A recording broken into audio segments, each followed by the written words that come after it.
এই যে আপনি একটু তাড়াতাড়ি ওঠেন না, আম্মু বলেছে সকাল সকাল দুজনকে গোসল করে নিতে। উফ, এরকম করছো কেন? আমাকে আরেকটু ঘুমাতে দাও। আমি কখনোই এত সকাল সকাল ঘুম থেকে উঠি না। তুমি গোসল করে নাও, আমি পরে গোসল করে নেব। আরে এই যে আপনি শুনতে পাচ্ছেন না? এই যে আপনি শোনেন আমার কথা। আরে কিসের তখন থেকে আপনি আপনি করছো? আমি তোমার স্বামী, আমাকে তুমি তুমি করে বলবে।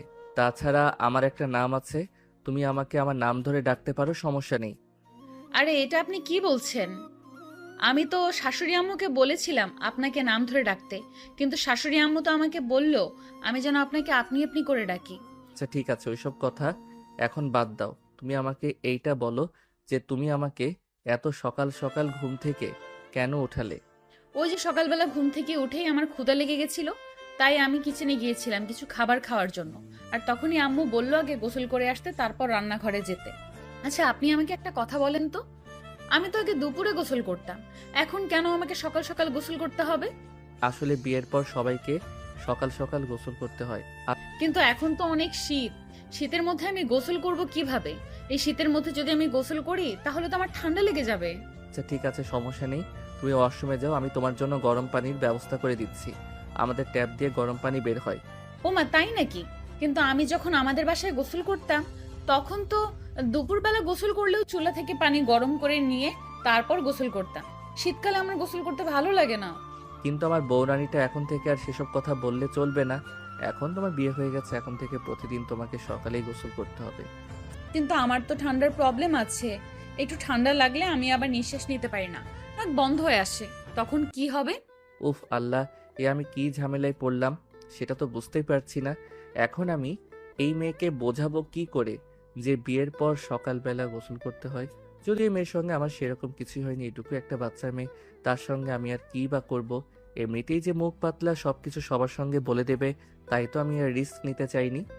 এগুলোই নীল মনে মনে ভাবছিল, আর ভাবছিল কিভাবে এই সমস্যা থেকে পরিত্রাণ পাওয়া যায়। আসলে গতকালকেই নীলের একটা মেয়ের সঙ্গে বিয়ে হয়েছে। মেয়েটা তার চাইতে বয়সে অনেক ছোট, জ্ঞান বুদ্ধি কম। তাছাড়া মেয়েটার যতটুকু বয়স অনুযায়ী ও মেয়েটার জ্ঞান বৃদ্ধি অনেক কম, বা হয়নি বললেই চলে। এগুলোই চিন্তা করছিল নীল। তখনই হঠাৎ নেহা বলে ওঠে, আচ্ছা শোনো না, আমি না এসব করে থাকতে পারছি না, আমাকে একটা প্লাজো আর টি শার্ট এনে দেবেন? ঠিক আছে, আমি তোমাকে বিকাল এনে দেব। এখন একটু দয়া করে এই শাড়িটা পরে থাকো, আর আমি তোমাকে প্লাজো আর টি শার্টও এনে দেবো।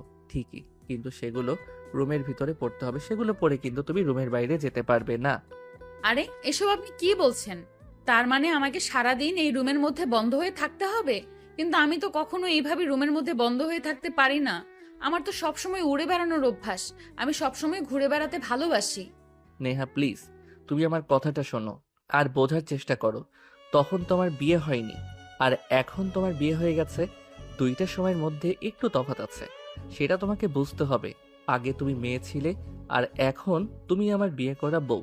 তাই আমি তোমাকে যেটা বলবো তোমার সেটাই শুনতে হবে। আচ্ছা জামাই ঠিক আছে, তুমি আমাকে যেটা বলবে আমি সেটাই শুনবো। এখন আগে বিছানা থেকে নামো আর গোসল করে আসো, আমার খুব ক্ষুধা পেয়েছে।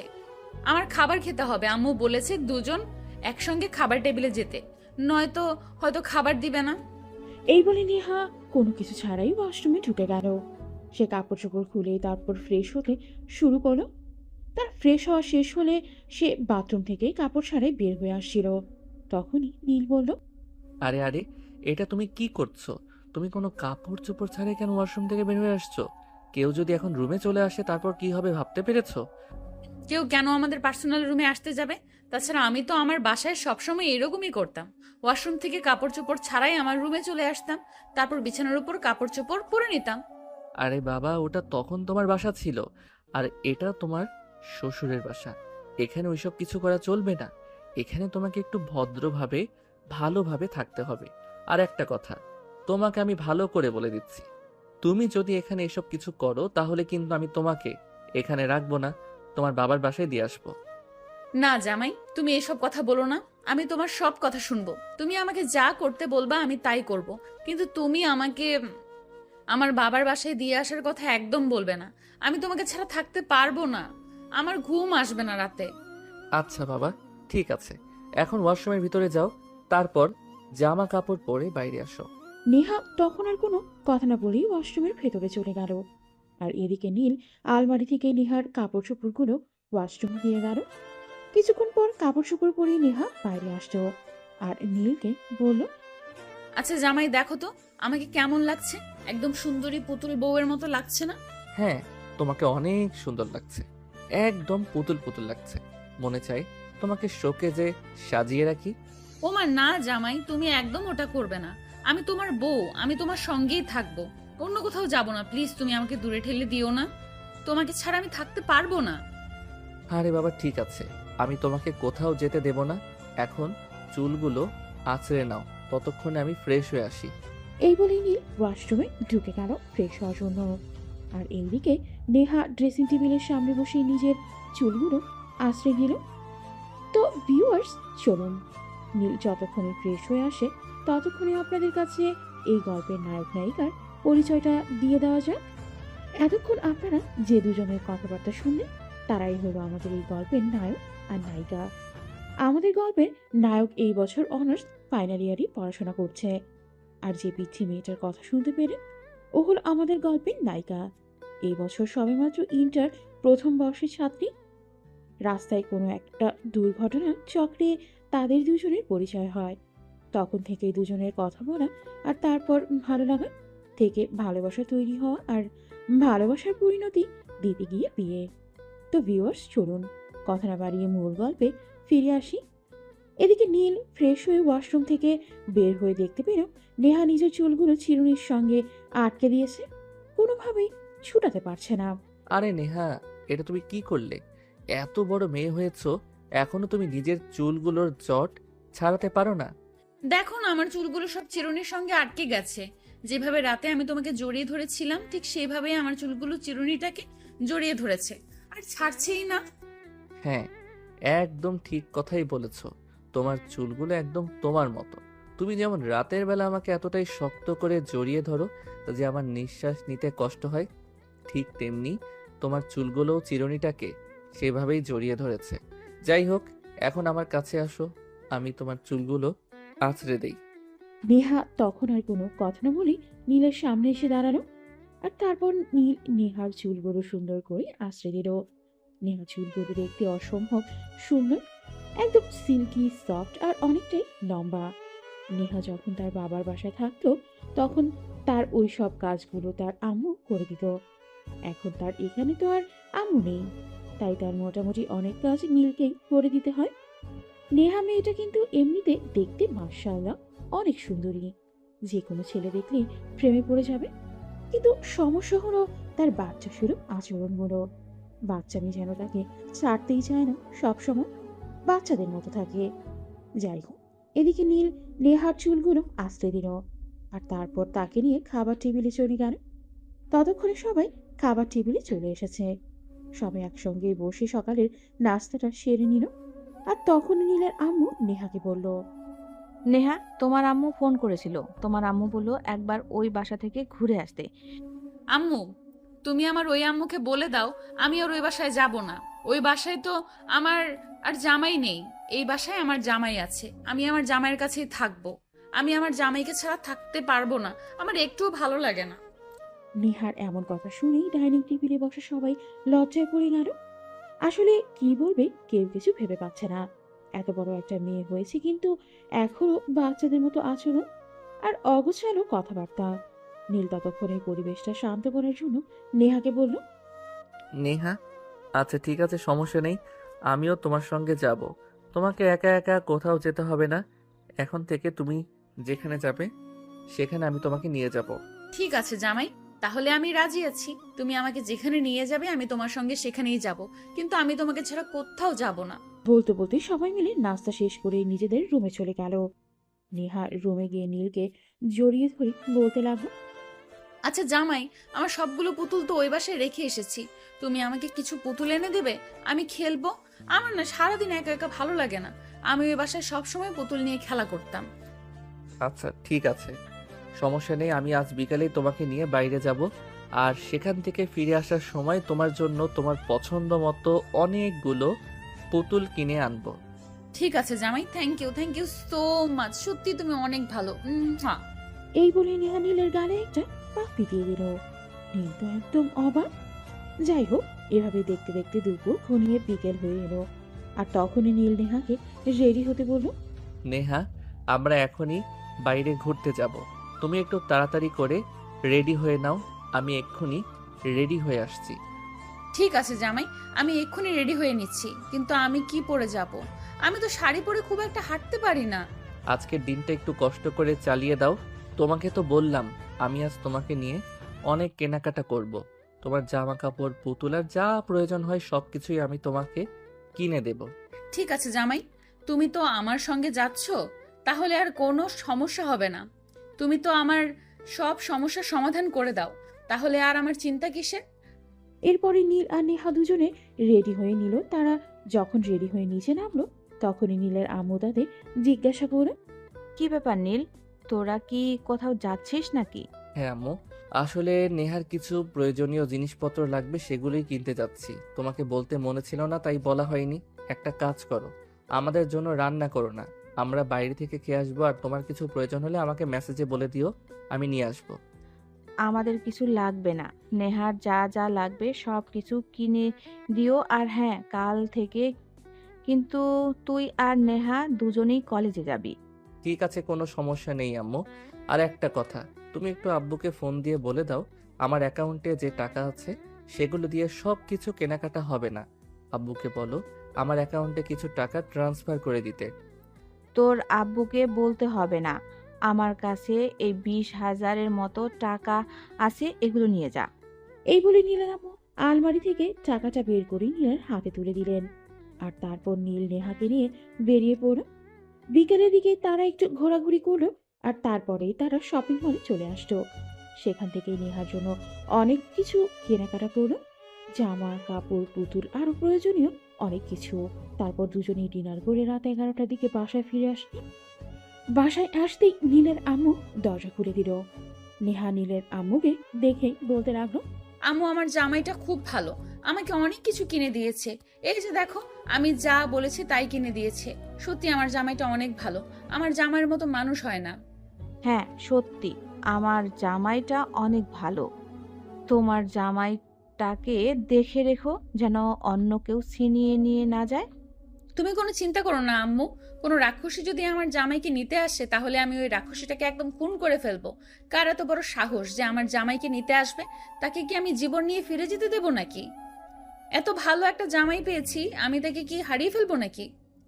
যদি কোনোদিন নিজের থেকে হারিয়ে যায় তাহলে তখন তুমি কি করবে? এরকম কথা কখনো বলবে না তুমি। আমার লক্ষ্মী মন্তর একটা জামাই, তোমাকে আমি কোনোদিনও হারিয়ে যেতে দেব না। তোমাকে আমি আমার ভালোবাসায় সারা জীবন বেঁধে রাখবো। কথাটা বলে নেহা নীলকে জড়িয়ে ধরে একদম কেঁদে দিল। নীল তার আম্মুর সামনে এমন অবস্থায় অনেকটাই লজ্জা পেয়ে গেল। নেহাকে কোনো রকমে নিজে থেকে ছাড়িয়ে নিয়ে বলতে লাগলো। আরে বাবা, তুমি কান্না করছো কেন? আমি তো এমনিতেই তোমার সঙ্গে একটু মজা করছিলাম। আমি কি সত্যি সত্যি বলেছি নাকি? আমি তো সারা জীবন তোমারই থেকে যাব, তোমাকে ছেড়ে কোনোদিনও কোথাও যাব না। এরকম কথা আর কখনো বলবে না। তুমি জানো না আমি তোমায় অনেক বেশি ভালোবাসি। তোমাকে হারিয়ে আমি বেঁচে থাকতে পারবো না। তাহলে তুমি কেন এরকম কথা বলো? আই অ্যাম সো সরি, আমার ভুল হয়ে গেছে, আর কখনোই এরকম হবে না। তুমি এবারের মতো আমাকে ক্ষমা করে দাও, আর কখনো এরকম কথা বলবো না যে কথা তোমাকে কষ্ট দেবে। ঠিক আছে, এইবারের মতো ক্ষমা করে দিলাম, তবে এটাই কিন্তু শেষবার।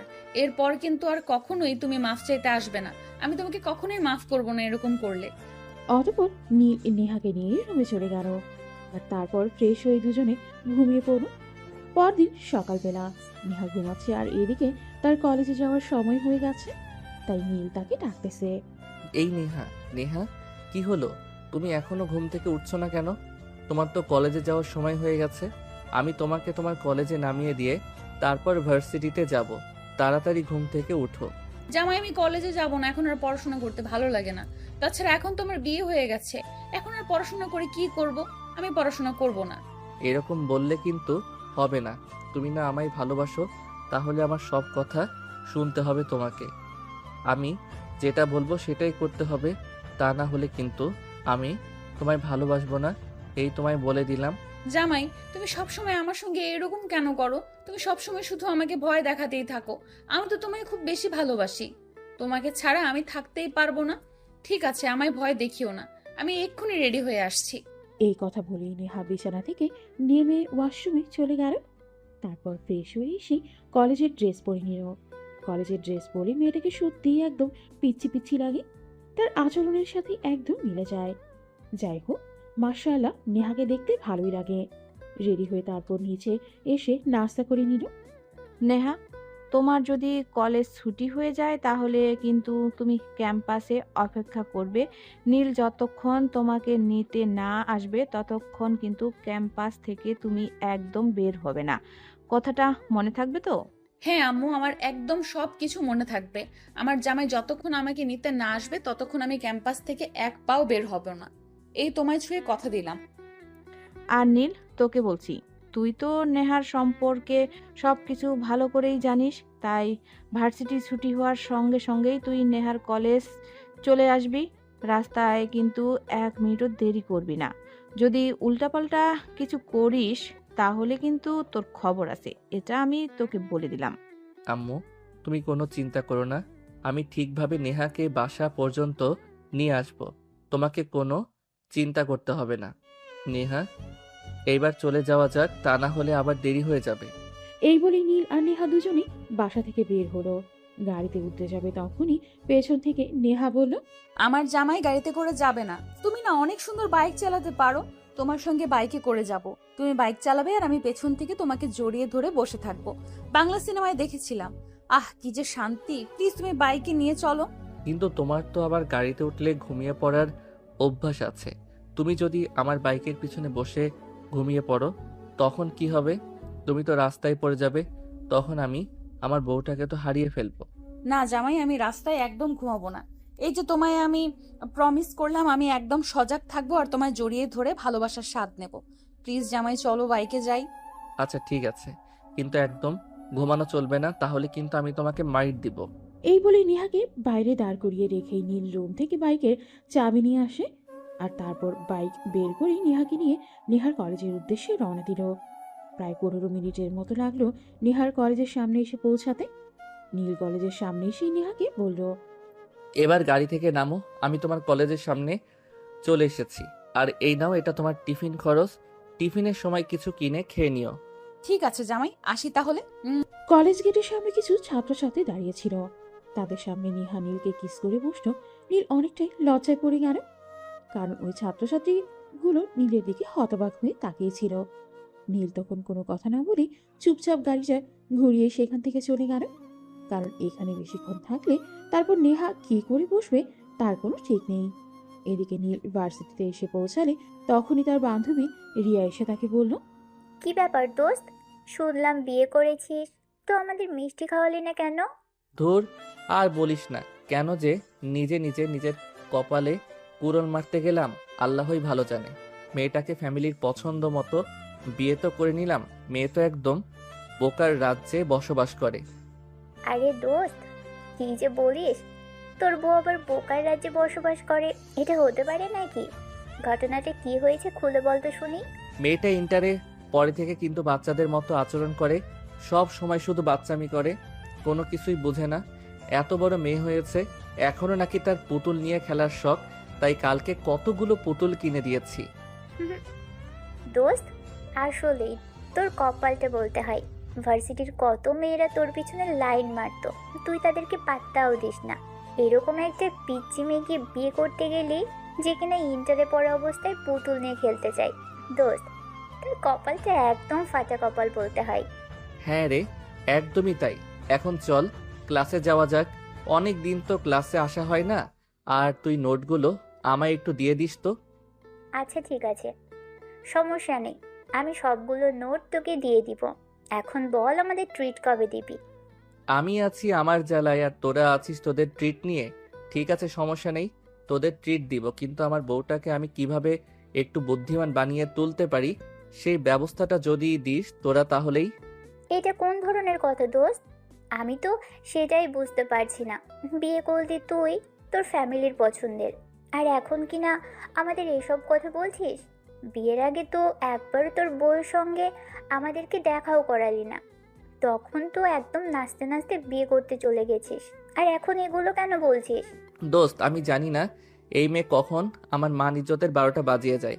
কাল আব্বু আম্মুর সামনে আমাকে জড়িয়ে ধরে কিস করেছে, আর এখন তাকে কলেজে নামিয়ে দিয়ে আসার সময় তার বন্ধুদের সামনে আমায় জড়িয়ে ধরে কিস করেছে। বল, আমার কি একটু লজ্জা লাগে না? আরে দোস্ত, লজ্জা লাগবে কেন? তোর বউ তোকে আদর করবে না তো কাকে আদর করবে?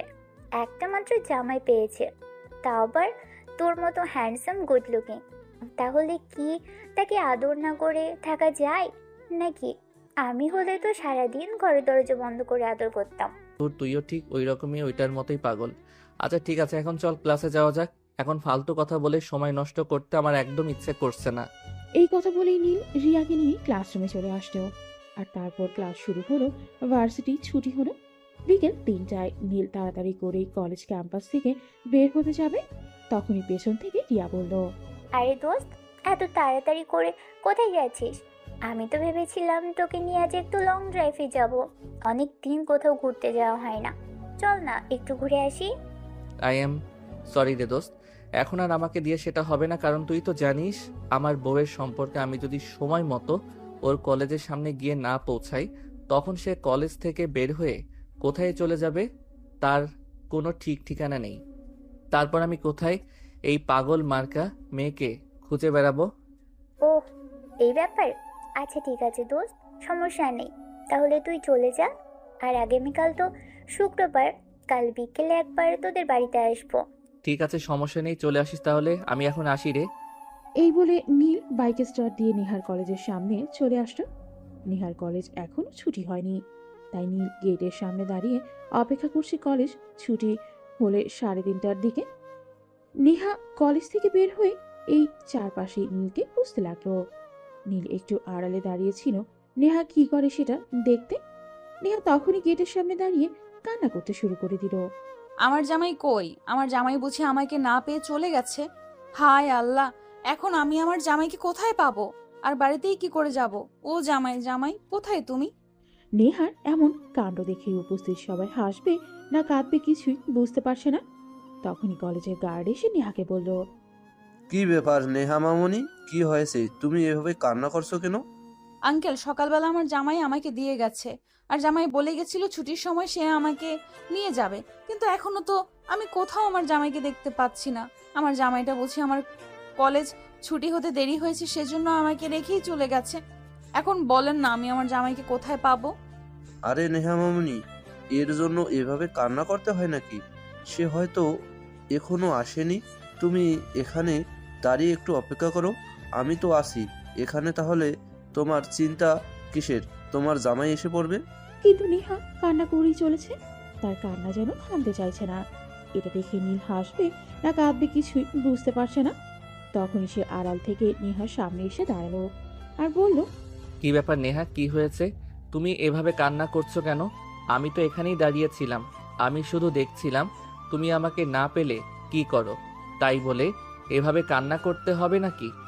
তুমি জানো না তোমায় আমি কতটা ভালোবাসি। আমি তো ভেবেছিলাম তুমি আমাকে না পেয়ে চলেই গেছো। আমি হয়তো আমার জামাইটাকে হারিয়ে ফেলেছি। আমার জামাই বোধহয় আমার উপর রেগে আছে, তাই আমাকে বাসায় নিয়ে যায়নি। তাই তো আমি কান্না করছিলাম, তুমি আড়াল থেকে মজা নিচ্ছিলে, তাই না? আই এম সরি বউ, আর কখনোই এরকম হবে না। প্লিজ এবারের মতো আমাকে ক্ষমা করে দাও, আর কখনোই আড়ালে দাঁড়িয়ে থাকবো না। আমি তোমাকে ক্ষমা করতে পারি শুধুমাত্র একটা শর্তেই।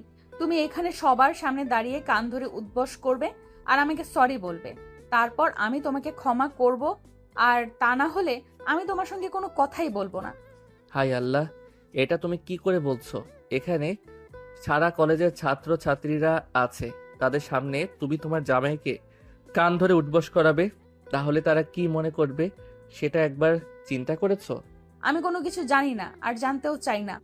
তোমাকে যেটা করতে বলেছি তোমাকে সেটাই করতে হবে, তা না হলে আমি তোমার সঙ্গে কোনো কথাই বলবো না, আর তোমার সঙ্গে বাসায়ও যাব না। তখন তুমি বাসায় গিয়ে বুঝতে পারবে আমার শাশুড়ি আম্মু তোমায় ঠিক কি করে। ঠিক আছে বউ আমার, এই যে আমি কান ধরে উঠবস করছি, মান ইজ্জত গেলে তোমার যাবে, আমার তো আর একা যাবে না। তাহলে আমার সমস্যা কোথায়? এই বলে নীল কান ধরে উঠবোস করতে শুরু করলো। তখনই নেহা তাকে কান থেকে হাত ছাড়িয়ে বুকের সঙ্গে মিশিয়ে নিল আর বলতে লাগলো, ঠিক আছে, আমি তোমাকে ক্ষমা করে দিলাম, তবে আজকের পর থেকে আর কখনোই এরকম করবে না। জানো আমার কতটা কষ্ট হচ্ছিল তোমাকে দেখতে না পেয়ে। অতঃপর নীল নেহাকে নিয়ে বাসায় চলে আসতো। বাসায় এসেও নেহা কান্না করে চলেছে। এটা দেখে নীলের আম্মু তাকে প্রশ্ন করলো, কি ব্যাপার নেহা, কি হয়েছে তোমার? তুমি এভাবে কান্না করছো কেন?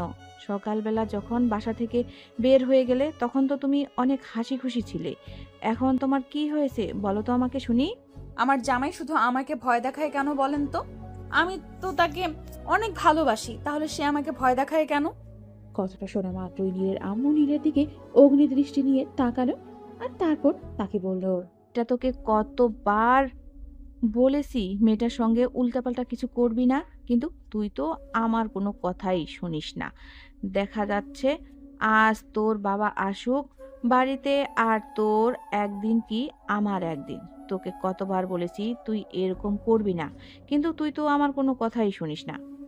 আরে আম্মু, এইটুকু কথার জন্য তুমি আবার আব্বুকে কেন বলতে যাবে? আমি তো শুধু নেহার সঙ্গে একটু মজা করছিলাম। আমি দেখতে চাইছিলাম সে কি করে, তাই তো আমি একটু দুষ্টুমি করলাম। প্লিজ আম্মু, তুমি এ ব্যাপারে আব্বুকে কিছু বলতে যেও না। আব্বু যদি জানতে পারে তাহলে আমাকে মেরেই ফেলবে। প্লিজ আম্মু, তুমি আব্বুকে কিছু বলো না।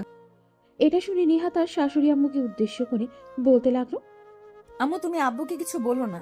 আব্বু যদি আমার জামাইকে মারে তাহলে তো আমারই ব্যথা লাগবে, তখন আর লাভ কি হবে? তুমি আব্বুকে কিছু বলো না প্লিজ আম্মু।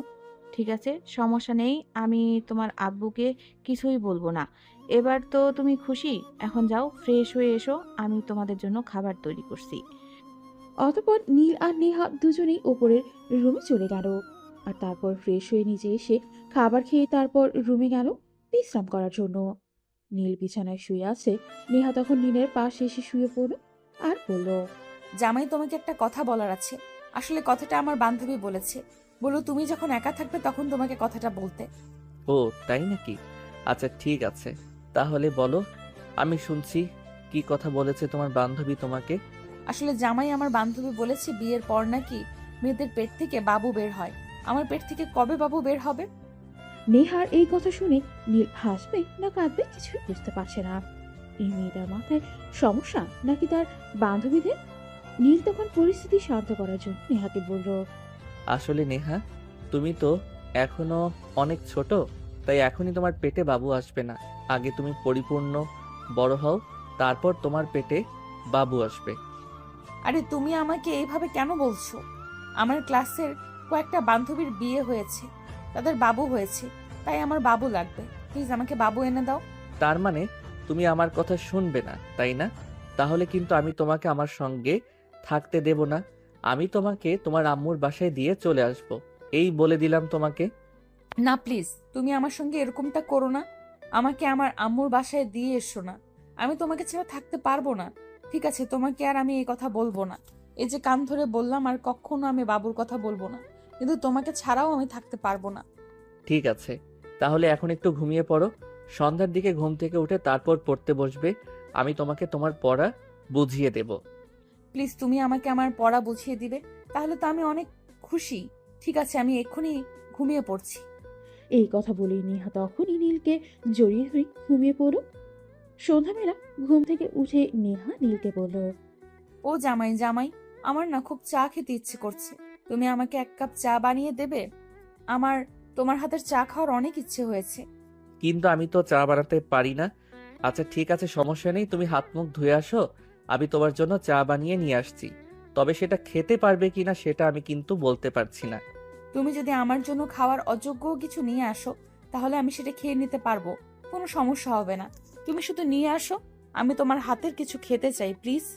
ঠিক আছে, তাহলে তুমি ওয়েট করো, আমি নিয়ে আসছি। এই বলে নীল কিচেনে চলে গেল। আর এদিকে চা বানানোর শেষ হলে সে রুমে আসছিল। তখন পেছন থেকে তার আম্মু বলল, নীল, তোর হাতে ওটা কি? তুই কি কিছু রান্না করছিস নাকি? না মানে আসলে আমি মনে আমার হাতে বানানো চা খেতে চাইছিলা, তাই আমি ওর জন্য একটু চা বানালাম, কিন্তু আদৌ সেটা খাবার উপযোগ্য কিনা সেটাই তো বুঝতে পারছি না।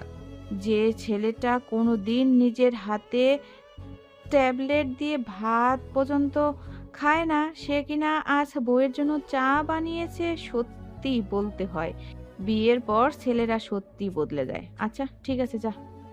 নীল তখন আর কোনো কথা না বলেই নিজের রুমে চলে আসলো। সে রুমে এসে দেখতে পেল নেহা বিছানায় বসেই তার জন্য অপেক্ষা করছে।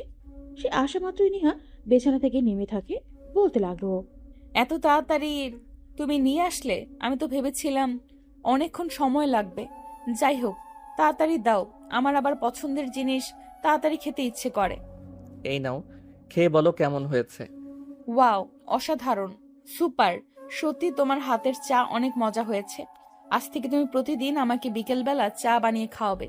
কি হলো, তুমি কথা বলছো না কেন? তুমি আমাকে চা বানিয়ে খাওয়াবে তো? আচ্ছা ঠিক আছে, তুমি যদি খেতে চাও তাহলে আমি তোমাকে প্রতিদিন বিকেলে আমার হাতে এক কাপ চা বানিয়ে দেব। এখন এটা শেষ করে তাড়াতাড়ি পড়তে বসো।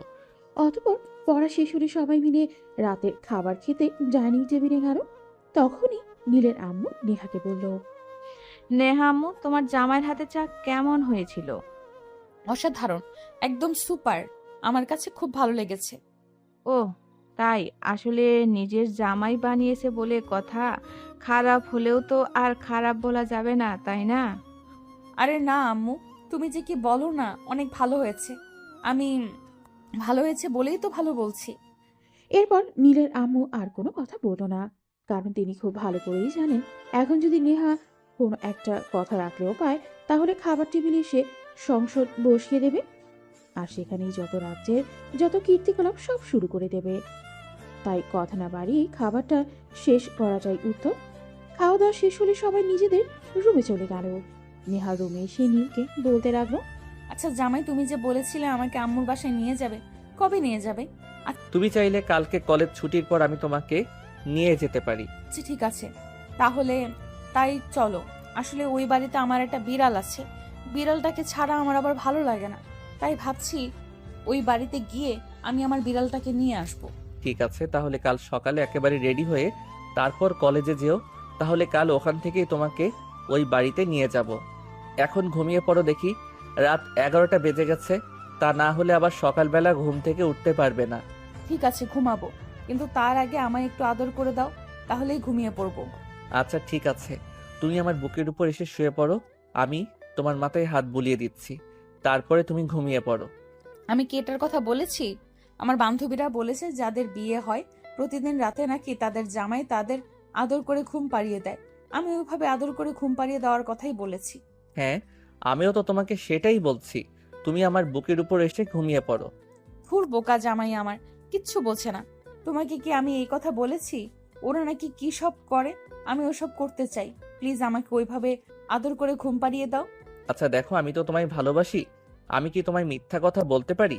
আমি তোমাকে আমার বুকের উপর শুইয়ে মাথায় হাত বুলিয়ে দিয়ে ঘুম পাড়িয়ে দিচ্ছি। আর তোমার বান্ধবীরা তোমায় মিথ্যে কথা বলেছে, কারণ ওরা তো তোমায় ভালোবাসে না, তাই। তুমি সত্যি বলছো তো? ওরা আমাকে ভুল কথা বলেছে। তাহলে কাল ওদের আমি বুঝিয়ে দেব আমাকে মিথ্যা বলার ফল কি। এই বলে নেহা নিজে বুকের ওপর সে শুয়ে পড়ল, আর তারপর নীল তাকে মাথায় হাত বুলিয়ে দিতে দিতে ঘুম পাড়িয়ে দিল। পরের দিন সকাল 6টা বাজতে না বাজতেই নেহা ঘুম থেকে উঠে পড়ল আর নীলকে ডাকতে লাগলো, ওই জামাই জামাই, কি হলো, তুমি এখনো ঘুম থেকে উঠছো না কেন? তুমি না আমাকে বলেছিলে সকাল সকাল ঘুম থেকে উঠতে, তাহলে তুমি এখনো ঘুমাচ্ছ কেন? নীল তখন ঘুম ঘুম চোখে তাকিয়ে দেখলো সবেমাত্র সকাল 6টা বেজে 5 মিনিট হয়েছে।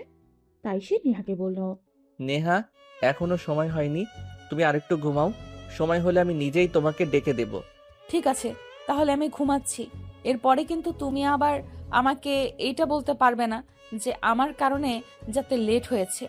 আমি কিন্তু তোমাকে সকাল সকালেই ডেকে দিয়েছিলাম। আচ্ছা বাবা, ঠিক আছে, কোনো সমস্যা নেই, আমি তোমাকে কোনো দোষ দিব না। আমি মোবাইলে অ্যালার্ম দিয়ে রেখেছি, অ্যালার্ম বাজলেই ঘুম থেকে উঠে তোমাকে ঘুম থেকে জাগিয়ে দেব। এখন তুমি নিশ্চিন্তে ঘুমাও, সময় হওয়ার আগেই তুমি ঘুম থেকে উঠতে পারবে। অতঃপর নেহা আবারও নীলকে জড়িয়ে ধরে ঘুমিয়ে পড়ল। সকাল 8:30টার দিকেই নীল ঘুম থেকে উঠল আর নেহাকে ঘুম থেকে জাগিয়ে দিল। তারপর দুজনেই ফ্রেশ হয়ে নিল। জামাই, আজকে তো আমরা ওই বাসায় যাব। এখন তুমি আমাকে বলো আমি কোন ড্রেসটা পরবো। নেহা, এখন তো তুমি কলেজে যাবে, তাহলে এখন তুমি কলেজের ড্রেসটাই পরো। আর তোমার পছন্দ মতো একটা ড্রেস তোমার কলেজ ব্যাগে নিয়ে নাও। কলেজ ছুটি হলে ওয়াশরুমে গিয়ে ওটা পরে নিও। আমি তো পছন্দ করতে পারছি না, তাই তো তোমাকে বললাম কোন ড্রেসটা নিব সেটা তুমি বলে দাও। আর এখন কিনা তুমি আমাকে বলছো আমার পছন্দ মতো নিতে।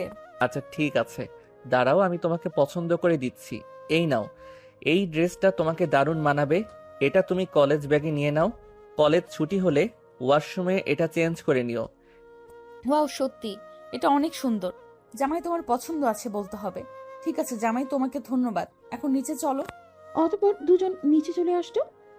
নেহা নিচে এসে তার শাশুড়ি আম্মুকে বলল, আম্মু, আমরা আজ ওই আম্মুর বাসায় যাব। জামাই আমাকে নিয়ে যাবে। ও আচ্ছা, এই ব্যাপার, ঠিক আছে যাও। তোমরা কি আজ ও বাসায় থাকবে নাকি চলে আসবে? নেহা যদি থাকতে চাই তাহলে থাকতে পারে, আমার কোনো সমস্যা নেই। কাল ওখান থেকে ওকে কলেজে দিয়ে আমি ভার্সিটি চলে যাব। আরে না জামাই, এটা তুমি কি বলো? আমরা কেন ওই বাসায় থাকতে যাব? আমরা এই বাসায় চলে আসব। রাতেই আমার ওখানে একদম ভালো লাগে না, তাই ওখানে থাকবো না। সব মেয়েরাই তো বিয়ের পর বাবার বাড়ি যাওয়ার জন্য একদম উতলা হয়ে থাকে, কিন্তু তোমার ক্ষেত্রে তার বিপরীত কেন? কি সমস্যা বলো তো শুনি। আমার ওখানে যেতে মন চায় না, বেশি যাব না, শুধু আম্মু বলেছে তাই যাচ্ছি, তা না হলে তো যেতামই না। নীল তখন আর কোনো কথা বলল না, চুপচাপ খাবারটা খেয়ে বাসা থেকে বের হয়ে পড়ল।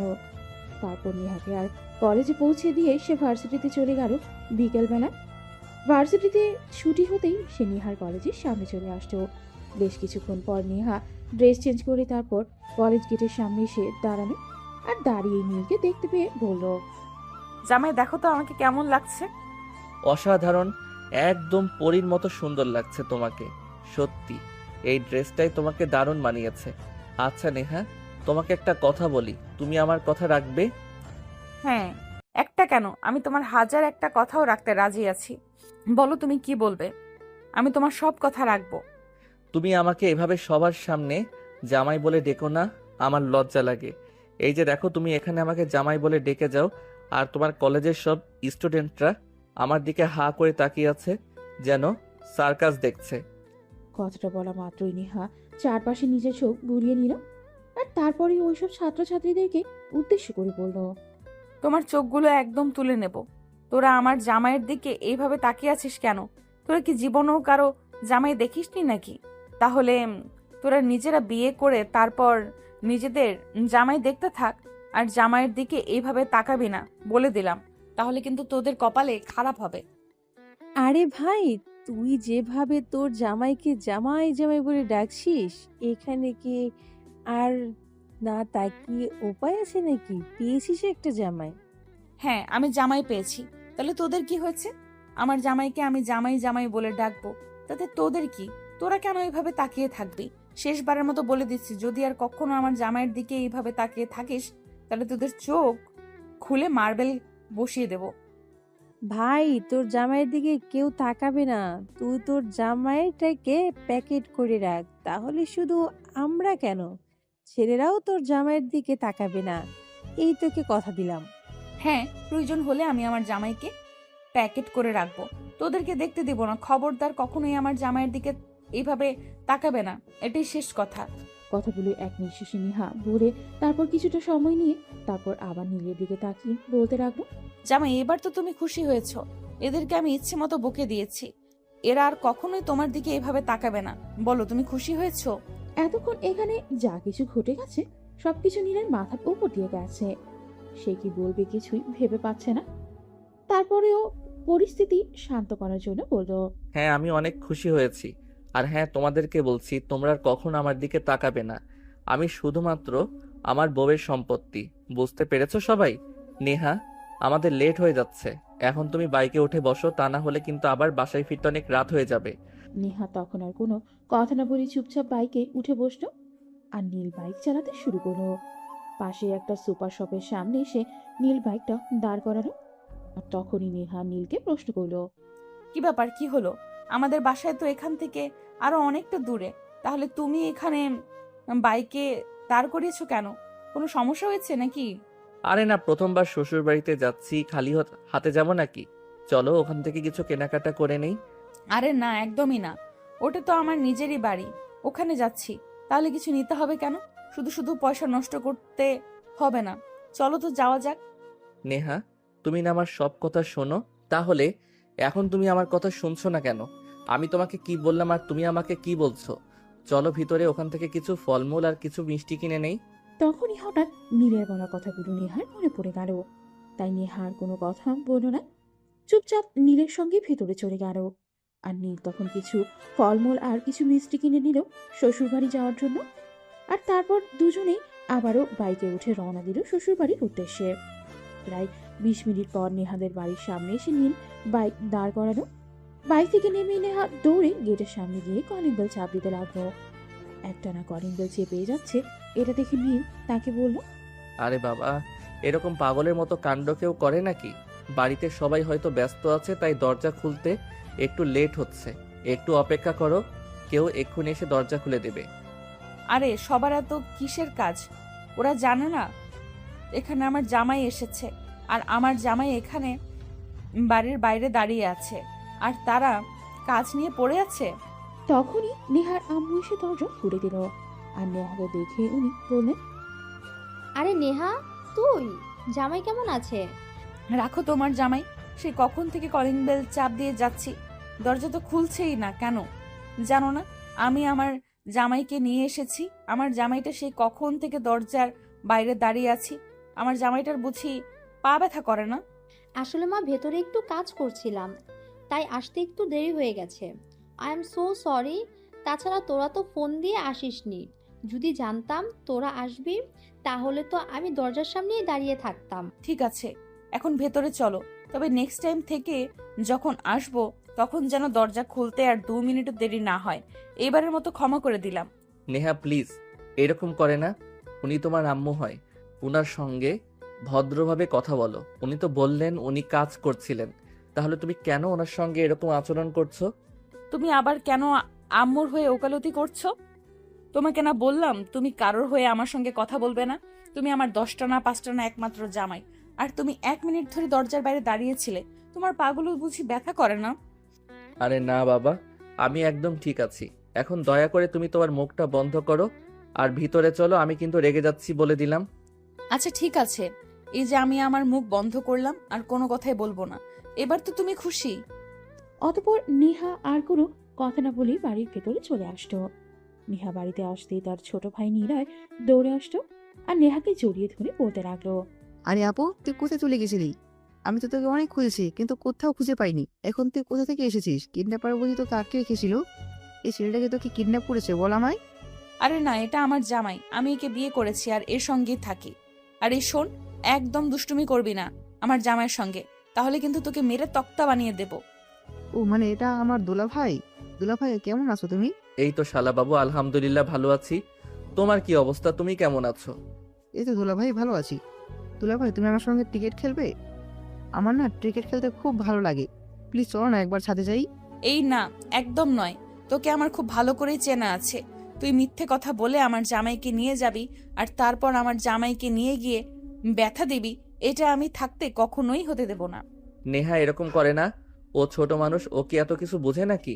ও আমাকে কোনো ব্যথা দেবে না। আমি ওর সঙ্গে যাচ্ছি, তুমি এখানে থাকো।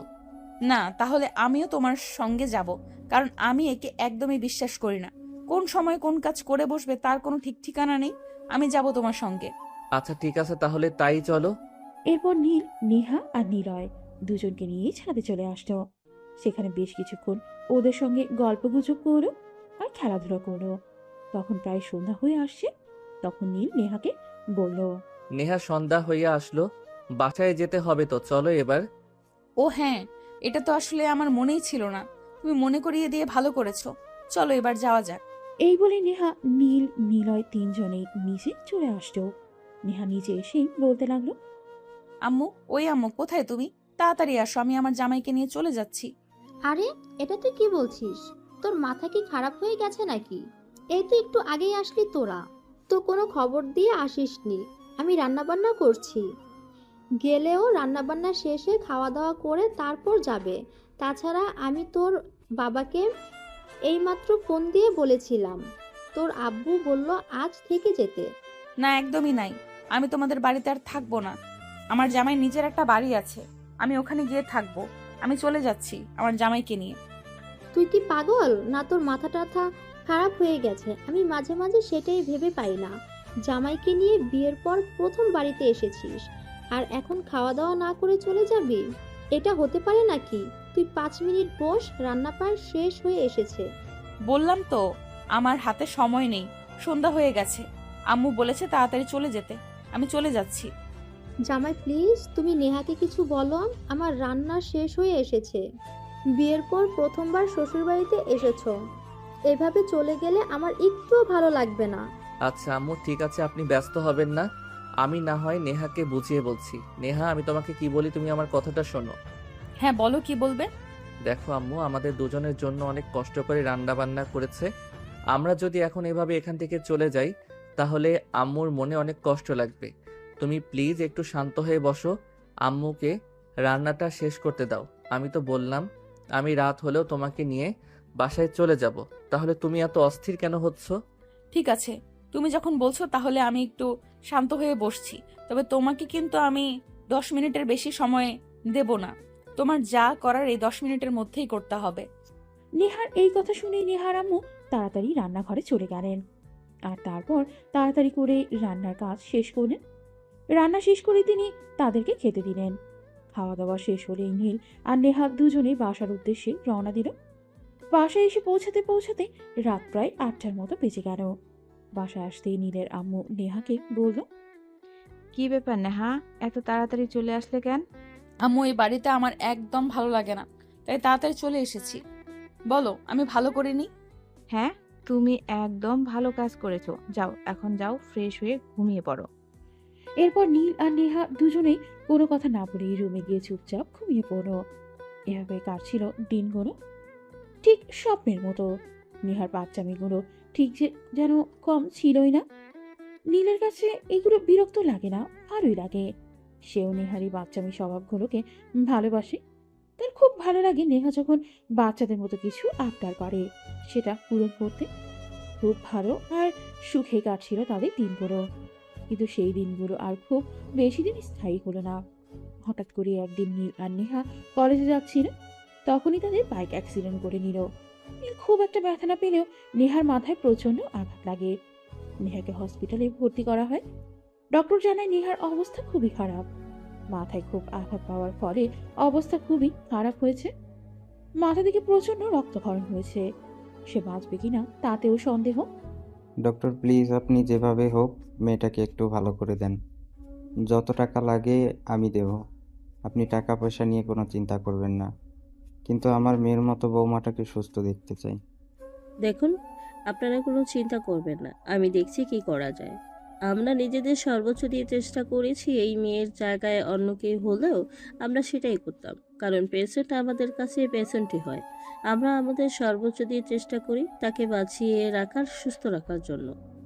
ডক্টর, আপনি অন্য পেশেন্ট আর আমার বৌমার মতো তার সম্পর্কটাকে গুলিয়ে ফেলবেন না। আমার বৌমাকে আমার ছেলে তার নিজের জীবনের চাইতেও বেশি ভালোবাসে। আমাদের একটা মাত্র ছেলে, সেটা আপনি খুব ভালো করেই জানেন। বৌমার যদি কিছু একটা হয়ে যায় তাহলে আমরা আমাদের এই ছেলেটাকে হারিয়ে ফেলবো। প্লিজ ডক্টর, আমি আপনার দুটো সন্তান হারাতে চাই না। ঠিক আছে, আপনারা একটু শান্ত হন আর আমাদের বিষয়টা দেখতে দিন। আমরা আমাদের সর্বোচ্চটা দিয়ে চেষ্টা করছি। এই বলে ডক্টর সেখান থেকে চলে গেল। এরপর চলে গেল আরো 2 দিন, কিন্তু নেহার অবস্থার কোনো উন্নতি দেখা যাচ্ছে না। তার অবস্থা ক্রমশ আরো খারাপ হতে থাকলো।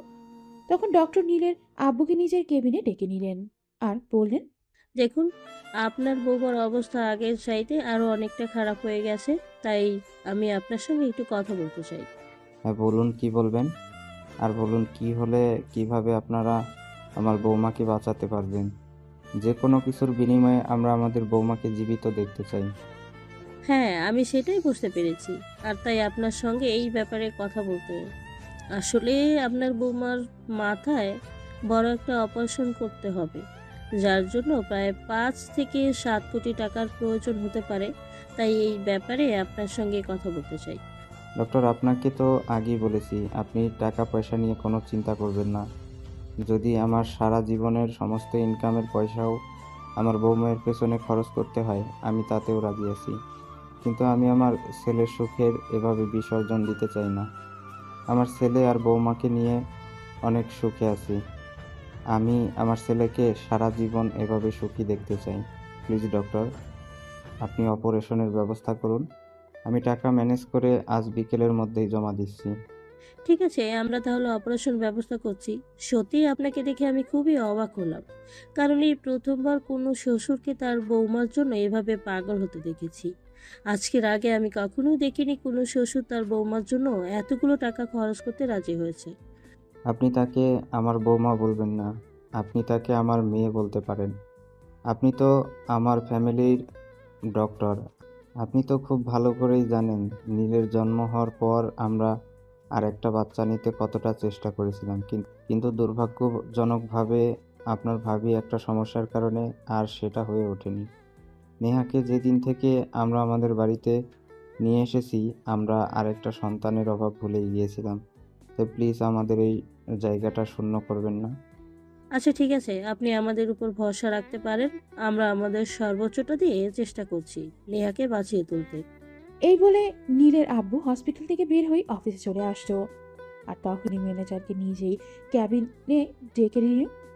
হ্যাঁ স্যার, আপনি নাকি আমাকে ডাকছিলেন? কি ব্যাপারে বলুন। আমাদের অ্যাকাউন্টে বর্তমান কত টাকা আছে আপনি এক্ষুনি আমাকে জানান। ঠিক আছে স্যার, আপনি 5 মিনিট ওয়েট করুন, আমি এক্ষুনি চেক করে আসছি, তারপর আপনাকে জানাচ্ছি। এই বলে ম্যানেজার নিজের ক্যাবিনে চলে গেল। আর অ্যাকাউন্ট চেক করে কিছুক্ষণ পর ফেরত এসে নীলের আব্বুকে বলল, তার এই মুহূর্তে আমাদের অ্যাকাউন্টে 3 কোটি টাকার মতো আছে, কিন্তু হঠাৎ করে আপনি টাকার কথা কেন জিজ্ঞাসা করছেন? আমরা তো 1 সপ্তাহ আগেই 16 কোটি টাকা একটা ডিল করেছি, ওখানে সমস্ত টাকা দিয়ে দেওয়া হয়েছে। ম্যানেজার সাহেব, আপনি হয়তো ভুলে গেছেন আমার বৌমা হসপিটালে আছে। তার অপারেশন করাতে হবে, আমার টাকা প্রয়োজন। আপনার ছেলের শ্বশুরবাড়ির লোকেরা তো রয়েছে, তারাই তো একটা ম্যানেজ করতে পারে, এর জন্য আমার কাছে আপনাকে এত টাকা দিতে। ম্যানেজার সাহেব, আপনাকে আমি আমার ফ্যামিলির বিষয়ে কথা বলার পারমিশন কিন্তু দেইনি। আপনি টাকা উইথড্র করার ব্যবস্থা করুন। আর আমাদের যে প্রোডাক্টগুলো মার্কেটিংয়ে ছাড়া হয়েছে সেগুলো পেমেন্ট খুব তাড়াতাড়ি নেওয়ার ব্যবস্থা করুন। আজ বিকেলের মধ্যেই আমার 5 কোটি টাকা লাগবে। কিন্তু হুট করে এভাবে বললেই তো হয় না, এতগুলো টাকা কি আর হুট করে ম্যানেজ করা যায় নাকি? যদি 5 লাখ টাকা হতো ম্যানেজ করে দিতে পারতাম, কিন্তু 5 কোটি টাকা, এগুলো তো আর মুখের কথা নয়। আমি কোনো কথা শুনতে চাই না, আমার টাকার প্রয়োজন, আমি টাকা চাই। আজ বিকেলের মধ্যেই আপনি কোথা থেকে টাকা ম্যানেজ করে দিবেন সেটা আপনার ব্যাপার। আর যদি টাকা ম্যানেজ করতে না পারেন তাহলে আপনার চাকরি থাকবে না, সেটা বুঝতে পেরেছেন? প্লিজ স্যার, এভাবে বলবেন না। ঠিক আছে, আমি দেখছি কি করা যায়। এই বলে ম্যানেজার সাহেব নীলের আব্বুর ক্যাবিন থেকে বের হয়ে চলে গেলেন। আর তার ঠিক কিছুক্ষণ পরে নেহার আব্বু এসে সেখানে উপস্থিত হলো। আসলে নেহার আব্বু একটা ব্যবসার কাজে দেশের বাইরে চলে গিয়েছিল। নেহার অ্যাক্সিডেন্টের কথা শুনে তিনি দেশে ফিরে এসেছেন। কি করে নিয়ে এসেছেন বেশ কিছু টাকা। ভাই সাহেব, টাকা পয়সা নিয়ে আপনাকে চিন্তা করতে হবে না। নেহা যেমন আপনার পুত্রবধূ, তেমনই আমার এই মেয়ে। এখানে 2.5 কোটি টাকা আছে। আমি যে টাকাটা নিয়ে গিয়েছিলাম সে কাজটা করিনি, টাকাটা নিয়ে ফেরত এসেছি। আমার কাছে আমার মেয়ে সবচাইতে আগে। চলেন হসপিটালে যাওয়া যাক। আগে আমার মেয়ের অপারেশনটা হোক, তারপর সবকিছু নিয়ে চিন্তা করা যাবে। আপনাকে যে আমি কি বলে কৃতজ্ঞতা জানাবো সেটা বুঝতে পারছি না। এই মুহূর্তে এত টাকা ম্যানেজ করা আমার পক্ষে আসলেই সম্ভব ছিল না, কারণ আমি 1 সপ্তাহ আগে অনেক টাকা ইনভেস্ট করে ফেলেছি। তাই এই মুহূর্তে আমার অ্যাকাউন্টে খুব একটা টাকা নেই। চিন্তা করবেন না, আমি সময় মতো আপনার টাকাটা আপনাকে দিয়ে দেব। সে আপনার মেয়ে হলেও আমার পুত্রবধূ, আমার দ্বিতীয় সন্তান। আপনি তো জানেন আমি নেহাকে কতটা ভালোবাসি। তার এই অবস্থা আমি নিজেকে আর কোনোভাবে ঠিক রাখতে পারছিলাম না। যাই হোক, এখন চলুন, কথা না বাড়িয়ে আগে হসপিটালে যাওয়া যাক। হ্যাঁ, তাই চলুন। আগে হসপিটালে যাওয়া যাক, বাকি কথা পরে কথা বলা যাবে। আগে মেয়েটাকে তো সুস্থ করা যাক। এই বলে দুজনেই হসপিটালে চলে আসলো। আর এদিকে নীল আজ 3 দিন ধরেই নেহার পাশে বসে বসে শুধু কান্নাই করছে। নেহার এমন অবস্থা হওয়ার পর থেকে সে আর 1 গ্লাস জল পর্যন্ত মুখে তুলছে না। যদিও সে নিজেও অনেকটা ব্যথা পেয়েছে, কিন্তু সেটা তার কাছে কিছুই না। নিজে কোনো ঔষধ নিচ্ছে না, শুধু বারবার বলছে, নেহা প্লিজ তুমি ফিরে এসো, আমি তোমাকে হারাতে চাই না, তোমায় অনেক বেশি ভালোবাসি, তোমাকে ছাড়া আমি বেঁচে থাকতে পারবো না। প্লিজ তুমি আমার জীবনে ফিরে আসো। তখনই পেছন থেকে তার আব্বু তার মাথায় হাত রেখে বলল, চিন্তা করিস না বাবা, নেহা আমাদের মধ্যে ফিরে আসবে। আমরা দুজনেই তার অপারেশনের টাকা এইমাত্র জমা দিয়ে এসেছি। আল্লাহর কাছে শুধু কামনা কর নেহা যেন সুস্থ অবস্থায় আমাদের মাঝে ফিরে আসে আর তার অপারেশন সাকসেস হয়। কিন্তু বাবা, ম্যানেজার সাহেবকে একটু আগেই আমি ফোন করেছিলাম, উনি তো বললেন আমাদের অ্যাকাউন্টে এখন এত টাকা নেই। তাহলে তুমি টাকা ম্যানেজ করলে কিভাবে? তোর শ্বশুর আজকে বাংলাদেশে ফিরে এসেছে, উনি টাকাটা দিয়েছে, চিন্তা করিস না, আমি সময় মতো টাকাটা ওনাকে ফেরত দিয়ে দেব। নেহা তো আর আমাদের বাড়ির বউ নয়, মেয়ে হয়েই থাকে, তাই না? আমি তো তাকে নিজের সন্তানের চাইতে কোনো অংশে কম দেখি না, তাই তার বাবার চাইতে আমার দায়িত্ব বেশি। ঠিক আছে বাবা, থ্যাংক ইউ সো মাচ। তোমাকে যে আমি কি বলে কৃতজ্ঞতা জানাবো সেটাই বুঝতে পারছি না আমার জীবনে। নেহা না থাকলে আমি বেঁচে থাকবো না। প্লিজ বাবা, এভাবে বলিস না। নেহার জন্য শুধু তোর একার খারাপ লাগছে সেরকমটা কিন্তু নয়, আমাদেরও কিন্তু অনেক খারাপ লাগছে, কিন্তু কি করব, এটা জাস্ট একটা অ্যাক্সিডেন্ট। প্লিজ বাবা, তুই নিজেকে শান্ত কর। আর নেহার অপারেশন আজ রাতেই হবে, তারপর দেখা যাক আল্লাহ পাক আমাদের কপালে কি রেখেছে। তুই একটা কাজ কর, বাসায় গিয়ে গোসল করে তারপর 2 রাকাত নফল নামাজ পড়ে আল্লাহর কাছে তোর নেহাকে ভিক্ষা চা। আল্লাহ যেন তোকে তার নেহাকে ফিরিয়ে দেয়। হ্যাঁ বাবা, তুমি একদম ঠিক কথাই বলেছ। তোমরা এখানে থাকো, আমি বাসায় যাচ্ছি। এই বলে নীল হসপিটাল থেকে বের হয়ে সোজা বাসায় চলে আসলো। আর তারপর গোসল করে উজু করে নামাজে দাঁড়িয়ে পড়লো। 2 রাকাত নফল নামাজ পড়ে আল্লাহর কাছে নেহাকে চাইলো আর অনেকক্ষণ কান্নাকাটি করলো। তারপর তাড়াতাড়ি হসপিটালে এসে দেখে নেহাকে ওটিতে নিয়ে যাওয়ার জন্য রেডি করা হচ্ছে। নীল তখনও সেখানে দাঁড়িয়ে কান্না করছে। ডাক্তার তখন তাকে বলল, নীল, প্লিজ তুমি এভাবে কান্না করো না, নিজেকে শান্ত করো। আমরা তো আমাদের সর্বোচ্চটা দিয়ে চেষ্টা করছি নেহাকে ফিরিয়ে আনতে। প্লিজ ডক্টর, আপনারা যেভাবে পারেন আমার নেহাকে আমার কাছে ফিরিয়ে এনে দিন। আমি নেহাকে ছাড়া থাকতে পারবো না। আমার নিঃশ্বাস বন্ধ হয়ে আসছে। ওকে ছাড়া আমি আমার একটা সেকেন্ডও কল্পনা করতে পারি না। ঠিক আছে বাবা, তুমি একটু শান্ত হও আর আল্লাহর কাছে দোয়া করতে থাকো। এরপর নেহাকে ওটিতে নিয়ে যাওয়া হলো। 3.5 ঘন্টা ধরে নেহার অপারেশন চলছে আর নীল অপারেশন থিয়েটারের সামনে ঠাই দাঁড়িয়ে আছে। তার যেন সেখান থেকে নড়তেই মন চাইছে না। সে যদি এখান থেকে একবার নড়ে, তারপরে যদি তার নেহার কিছু হয়ে যায়। প্রায় 3 ঘন্টা 40 মিনিট পর ডক্টর অপারেশন থিয়েটার থেকে বের হলো। ডক্টর অপারেশন থিয়েটার থেকে বের হওয়া মাত্রই নীল দৌড়ে ডক্টরের কাছে চলে গেল আর ডক্টরকে জিজ্ঞেস করলো, ডক্টর, কি অবস্থা এখন? আমার নেহা ঠিক হয়ে যাবে তো? হ্যাঁ নীল, তুমি কোনো চিন্তা করো না, অপারেশন সাকসেস। আশা করছি নেহা কিছুদিনের মধ্যে সুস্থ হয়ে যাবে। তবে একটা সমস্যা হয়েছে মনে হয়, নেহার স্মৃতিশক্তি চলে যেতে পারে। তবে আমরা আমাদের সর্বোচ্চটা দিয়ে চেষ্টা করছি। এটা আপনি কি বলছেন? নেহার যদি স্মৃতিশক্তি চলে যায় তাহলে তো আমার নেহা আমাকে চিনতে পারবে না। তাহলে আমি কি নিয়ে বাঁচবো? নেহা যদি আমাকে ভালোই না বাসে তাহলে আমি তার ভালোবাসায় বেঁচে থাকবো? কিছুই করার নেই, ধৈর্য ধরা ছাড়া। সবকিছু আল্লাহর উপর ছেড়ে দাও। আমরা আমাদের সর্বোচ্চটা দিয়ে চেষ্টা করেছি। আমরা তো আর আল্লাহর উপর যেতে পারবো না, যা হবে সব আল্লাহর ইচ্ছা। এই বলে ডক্টর সেখান থেকে চলে গেল। বেশ কিছুক্ষণ পর নেহাকে ওটি থেকে কেবিনে শিফট করা হলো। নেহার চেহারাটা একদম কালো হয়ে আছে, কিন্তু কেবিনে কাউকে প্রবেশ করতে দেওয়া হচ্ছে না। ডাক্তার পরিষ্কার জানিয়ে দিয়েছে 1 সপ্তাহের মধ্যে কেউ নেহার সঙ্গে দেখা করতে পারবে না, কারণ 1 সপ্তাহ সময় লাগবে নেহার জ্ঞান ফিরে আসতে। যদি কেউ নেহাকে দেখতে চায় তাহলে দরজার বাইরে থেকেই দেখতে হবে, কাছে যাওয়া যাবে না। ডাক্তার, এটা আপনি কি বলছেন? আমি নেহাকে ছাড়া থাকতে পারবো না। প্লিজ আমাকে ওর কাছে যাওয়ার পারমিশন দিন। আমার নিঃশ্বাস বন্ধ হয়ে আসছে, আমি মারা যাব। প্লিজ নীল, তুমি শান্ত হও। আমরা জানি তুমি নেহাকে কতটা ভালোবাসো। তোমার ভালোর জন্যই আমরা বলছি এই মুহূর্তে তুমি নেহার কাছে যেও না। তুমি বাইরে থেকে নেহাকে দেখো। আমরা তো আর তোমাকে নেহাকে দেখতে নিষেধ করছি না, কিন্তু প্লিজ নেহার কাছে যেও না। ঠিক আছে ডক্টর, আমার নেহার ভালোর জন্য আপনারা আমাকে যা করতে বলবেন আমি তাই করতে রাজি আছি, কিন্তু আমি যেন আমার নেহাকে সুস্থ অবস্থায় বাড়ি নিয়ে যেতে পারি না। অতঃপর ডক্টর চলে গেল সেখান থেকে। দেখতে দেখতে 6টা দিন কেটে গেল। নীল নেহার কেবিনের বাইরে একটা চেয়ারে ঠায় বসে আছে। 1 মিনিটের জন্যও সেখান থেকে কোথাও যাচ্ছে না। এই বুঝি নেহার জ্ঞান ফিরে এলো। আর তাকে ডাকলো। সেদিন বিকেলবেলা নেহার আম্মু নীলকে বলল, বাবা, তোমার চেহারার কি অবস্থা হয়েছে? আমরা তো সবাই আছি এইখানে। তুমি একটা বারের জন্য বাসায় যাও, ফ্রেশ হয়ে কিছু খাওয়া দাওয়া করে করো। তুমি যদি ভালো না থাকো তাহলে তুমি তোমার নেহাকে ভালো রাখবে কি করে? না, আমি এখান থেকে কোথাও যাব না যতক্ষণ পর্যন্ত আমার নেহার জ্ঞান ফিরে না আসছে, আমার নেহা আমার সঙ্গে কথা না বলছে, ততক্ষণ পর্যন্ত আমি এখান থেকে যাব না। প্লিজ বাবা, এরকম বলো না। তুমি নিজের চেহারার কি অবস্থা করেছো সেটা একবার দেখো। নেহা যদি এই অবস্থায় তোমাকে দেখে সে তো আসলে তোমাকে চিনতে পারবে না। এসব ভুল কথা। নেহা আমাকে প্রচণ্ড ভালোবাসে, আমার ছায়াটা দেখলেও বলে দিতে পারবে যে এটা আমি। সে আমাকে কখনোই অজানা মনে করবে না। এটা আপনাদের ভুল ধারণা। আপনাদের যদি বিরক্ত লাগে তাহলে আপনারা বাসায় চলে যেতে পারেন। আমাকে বাসায় যাওয়ার কথা বলবেন না। আমি আমার নেহাকে রেখে কোথাও যাব না। তারপর আর কেউই কিছু বলল না। আজ সপ্তম দিন ডক্টর নেহাকে দেখতে এসেছে।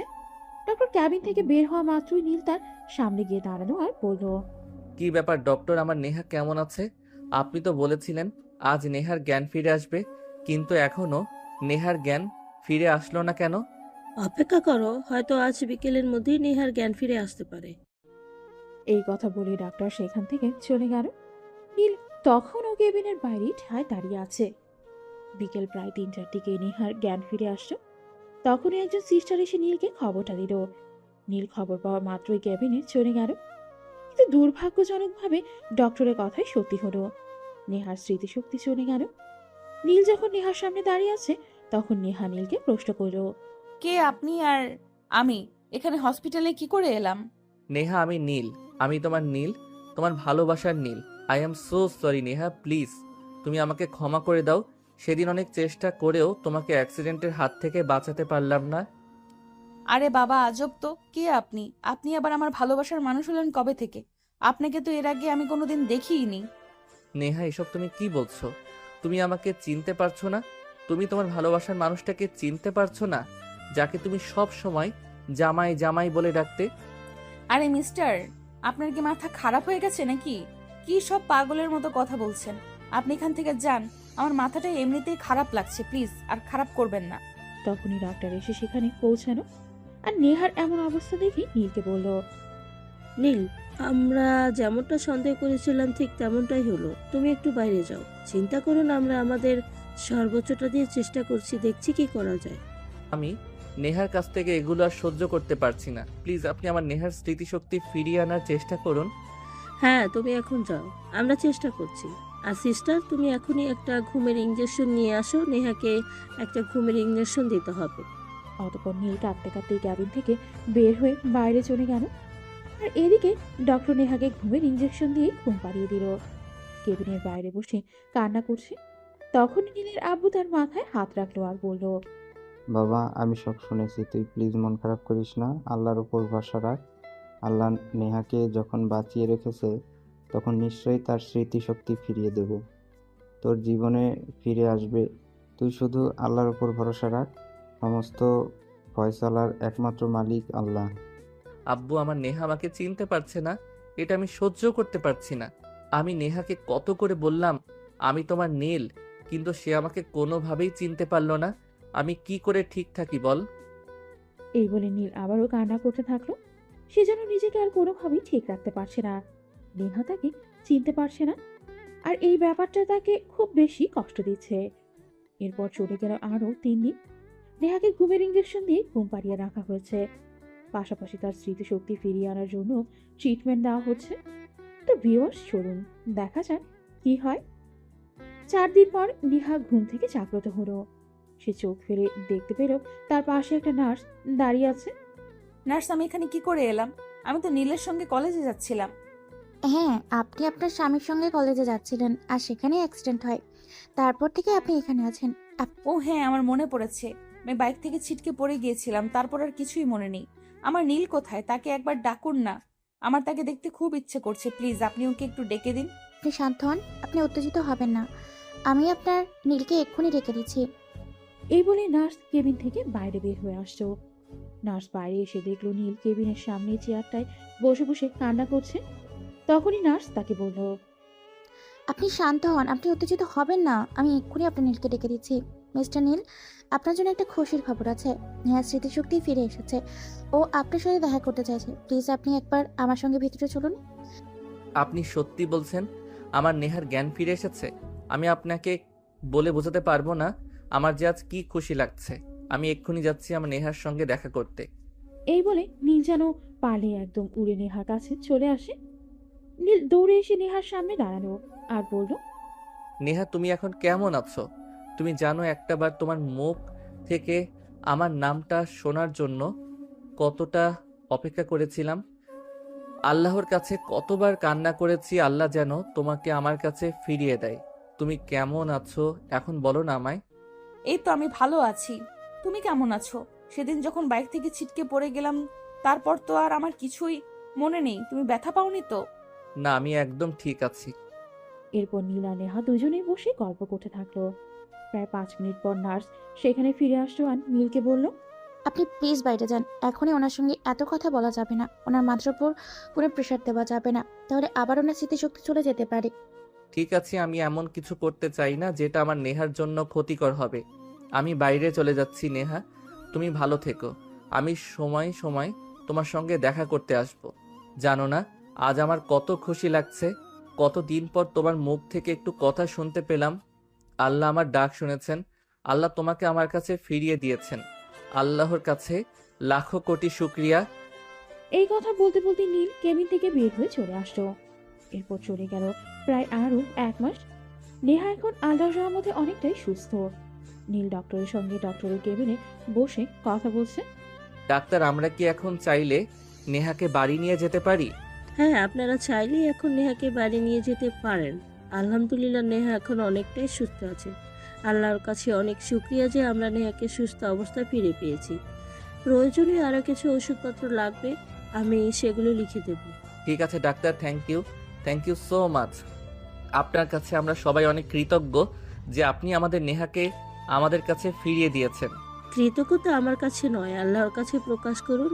আল্লাহ আপনাদের ডাক শুনেছেন, নেহাকে ফিরিয়ে দিয়েছেন। আমরা তো শুধু উসিলাই মাত্র। ঠিক আছে ডক্টর, তাহলে আসি। কাল আমরা নেহাকে বাড়িতে নিয়ে যাব। এই বলে নীল ডক্টরের কেবিন থেকে বের হয়ে চলে আসলো। তারপর নেহার সঙ্গে দেখা করতে গেল। নেহা, আমি এইমাত্র ডাক্তারের সঙ্গে কথা বলে এসেছি। ডাক্তার বকলো আমরা চাইলে কাল তোমাকে বাড়িতে নিয়ে যেতে পারি। হ্যাঁ, আমি বাড়ি চলে যেতে চাই। আমার এখানে আর ভালো লাগছে না। দম বন্ধ বন্ধ লাগছে। দরজা বন্ধ, ঘর বন্ধ। সারাক্ষণ শুয়ে বসে থাকতে থাকতে আমার একটুও ভালো লাগে না। ঠিক আছে, তোমাকে আর এখানে থাকতে হবে না। কালকেই তোমাকে বাসায় নিয়ে যাব। অতঃপর দুজন বসে বসে বেশ কিছুক্ষণ গল্পগুজব করলো আর তারপর ঘুমিয়ে পড়লো। পরের দিন সকাল 8টার দিকে বাসা থেকে সবাই চলে আসলো নেহাকে বাড়িতে নিয়ে যাওয়ার জন্য। আরে তোমরা তো দেখি একদম গোষ্ঠী শুদ্ধ সবাই চলে এসেছো এখানে। এটা হসপিটাল নাকি বিয়ে বাড়ি সেটাই তো বুঝতে পারতেছি না। এত কিছু তোমার বুঝতে হবে না মা, তুমি আমাদের জীবনে ফিরে এসেছো, এটাই আমাদের অনেক। জানো না, এটাই আমাদের জন্য অনেক। জানো না আল্লাহর কাছে কত করে চেয়েছি, আল্লাহর রহমতে আল্লাহ তোমাকে আমাদের কাছে ফিরিয়ে দিয়েছে। আল্লাহর কাছে লাখো কোটি শুকরিয়া। তাই বলে এইভাবে গোষ্ঠী শুদ্ধ সবাই হসপিটালে চলে আসতে হবে নাকি? আমি তো বাড়িতে গিয়ে সবার সঙ্গে দেখা করতে পারতাম। কত বড় একটা বিপদের পর তুমি আমাদের সবার মাঝে ফিরে এসেছো। এইটুকু তো তোমার জন্য একদমই কম হয়ে গেল। আরো বেশি করা উচিত ছিল। যাই হোক, এখন চলো বাড়ি যাওয়া যাক। এই বলে নীল নেহাকে নিজের করে তুলে নিল। তারপর বাড়িতে এনে বসিয়ে দিল। প্রায় 8 ঘন্টা পর সবাই মিলে বাড়িতে এসে পৌঁছালো। আর আবার বাড়িটাকে অনেক সুন্দর করে সাজানো হয়েছে, যেরকমটা নীলের বিয়ের দিন সাজানো হয়েছিল। আজ নেহা এই বাড়িতে ফিরে এসেছে, এতে সবাই অনেক আনন্দিত। তাই আবারও নতুন করে আরেকটু আনন্দ করার জন্য বাড়িটাকে এত সুন্দর করে উৎসব মুখর পরিবেশ করা হয়েছে। আমি বুঝতে পারছি না তোমরা সবাই কেন এরকম করছো।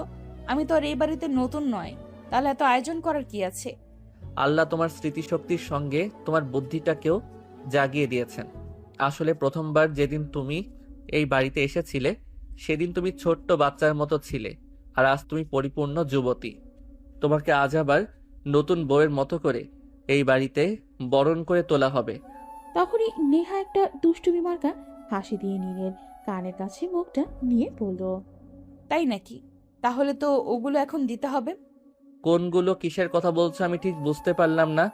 যেগুলো তখন চাইলাম আমার বান্ধবীরা আমাকে বলে দিত, আর আমি এসে তোমার কাছে বলতাম, কিন্তু তুমি সবসময় অ্যাভয়েড করে যেতে। এখন আর ওসব করলে চলবে না, এখন আমার সব কিছুই চাই। এখন কি সবার সামনে দিয়ে দেব নাকি রুম পর্যন্ত আগে যাবে? সে তোমার ইচ্ছা, আমার কোনো সমস্যা নেই। তুমি যদি সবার সামনে দিতে পারো তাহলে আমি সবার সামনেই নিতে পারবো। আমার কেন লজ্জা করবে? আসলেই তুমি একটা পাগলি। তোমারই তো। অতঃপর নীলের আম্মু আরো একবার নেহাকে বরণ করে বাড়িতে তুলে নিল। সবাই মিলে অনেক আনন্দ উল্লাস করতে লাগলো। আর এদিকে নীলের আম্মু নেহার জন্য নিজের হাতে অনেক রকম রান্না করেছেন, আর সেই সঙ্গে বেশ কিছু মিষ্টিও বানিয়েছেন নিজের হাতে স্পেশালি একমাত্র পুত্রবধূর জন্য। যাই হোক, রেখে খাওয়া দাওয়া করা শেষ করে নীল তার বন্ধুদের নিয়ে নিজের রুমটাকে সুন্দর করে সাজিয়ে নিল। রাত আনুমানিক তখন 11টার মতো হবে বাজে। নীলের আম্মু পুত্রবধূকে নিজের হাতে সাজিয়ে দিলেন, আর তারপর নীলের ওরাও রুমে নিয়ে আসতেন। রুমে পৌঁছে দিয়ে তিনি নেহাকে বললেন, যাও, আজ থেকে নতুন জীবনটা সুন্দর করে শুরু করো। তোমার জন্য অনেক শুভকামনা রইল। নেহা তখন তার শাশুড়ি আম্মুকে সালাম করলো আর তার কাছ থেকে আশীর্বাদ নিয়ে রুমে পা বাড়ালো। সে রুমে ঢোকার কিছুক্ষণ পরে নীল রুমে চলে আসলো, আর তারপর দরজাটা বন্ধ করে নিহার কাছে এসে দাঁড়ালো। নিহা তখনই নীলকে পা ছুঁয়ে সালাম করতে যাচ্ছিল, কিন্তু নীল তাকে সেটা করতে না দিয়ে টান দিয়ে নিজের বুকের সঙ্গে মিশিয়ে নিল আর বলল, প্রিয়তমা বউ আমার, তোমার জায়গা আমার পায়ে নয়, আমার বুকে। তোমাকে আমি তখনও ততটা ভালোবাসতাম এখন যতটা ভালোবাসি, কিন্তু একটু তফাৎ হয়ে গেছে। সেটা আর বলতে হবে না, আজ পুরোটাই সুদে আসলে বুঝে নেব। ঠিক আছে, তোমার যা করার ইচ্ছে তুমি তাই করো, কিন্তু তার আগে চলো 2 রাকাত নফল নামাজ পড়ে নেই। তোমাকে আমার জীবনে আবারও নতুন করে ফিরে পেয়েছি, তার জন্য তো আল্লাহর কাছে শুকরিয়া জ্ঞাপন করতে, শুকরিয়া জানাতে হবে, তাই নয় কি? হ্যাঁ, তাই চলো। আল্লাহ পাক রাব্বুল আলামিন আবারও আমাকে নতুন করে জীবন দান করেছেন। চলো 2 রাকাত নফল নামাজ পড়ে আল্লাহর কাছে শুকরিয়া জ্ঞাপন করি, আর আমাদের নতুন জীবনের জন্য আশীর্বাদ নেই। এই বলে নীল আর নেহা দুজনেই নামাজ পড়তে দাঁড়িয়ে গেল। নামাজ শেষ হওয়া মাত্রই নেহাকে নীল কোলে তুলে নিল। এটা দেখে নেহা বলতে লাগলো, আরে আরে, কি করছো তুমি? তুমি আমাকে কোলে তুললে কেন? আমি তো এক্ষুনি পড়ে যাব, আর পড়ে গেলে তো ব্যথা পাবো। চুপ, একদম কোনো কথা বলবে না। আমার শরীরে কি কোনো শক্তি নাই নাকি যে তুমি আমার কোল থেকে পড়ে যাবে? এই বলে নেহাকে নিয়ে নীল বিছানায় চলে আসতো। জান, আমি সত্যি কল্পনা করিনি তোমাকে আমি আবারও আমার জীবনে নতুন করে ফিরে পাবো। আমাদের ভালোবাসাটা যে সত্যি ছিল, তাই তো আল্লাহ আমাদের দুজনকে আবারও এক করে দিল। সেটাই। তা না হলে এত বড় একটা অ্যাক্সিডেন্টের পর তোমাকে ফিরে পেলাম, এটা তো জাস্ট অকল্পনীয় একটা বিষয়। যাই হোক, বাদ দাও সেসব কথা, যা হয়ে গেছে তা গেছেই। এখন ভবিষ্যতের দিন কি করে ভালো থাকবো সেটাই চিন্তা করা যাক। আগে আমার এতদিনের ভালোবাসাগুলো সুদে আসলে ফিরিয়ে দাও, তারপর ভবিষ্যতে চিন্তা করা যাবে। তাই নাকি? আচ্ছা ঠিক আছে, চলো তাহলে শুরু করা যাক। অতঃপর নীল নেহাকে নিজের আরো কাছে টেনে নিল, আর তারপর তাদের ভালোবাসার সূচনা পর্ব শুরু করলো। আর ভালোবাসায় দুনিয়ার আরো একটা নতুন ভালোবাসার গল্পের সূচনা করলো। আরে আপনারা এখনো কি করছেন? চলুন আমরা এখান থেকে বিদায় হই। লুকিয়ে লুকিয়ে কারো বাসর ঘরের কথা শুনতে হয় না। সুপ্রিয় ভিউয়ার্স, আজকের গল্পটা এই পর্যন্তই ছিল। গল্পটা কেমন লেগেছে কমেন্টে জানাতে ভুলবেন না কিন্তু। আল্লাহ হাফেজ।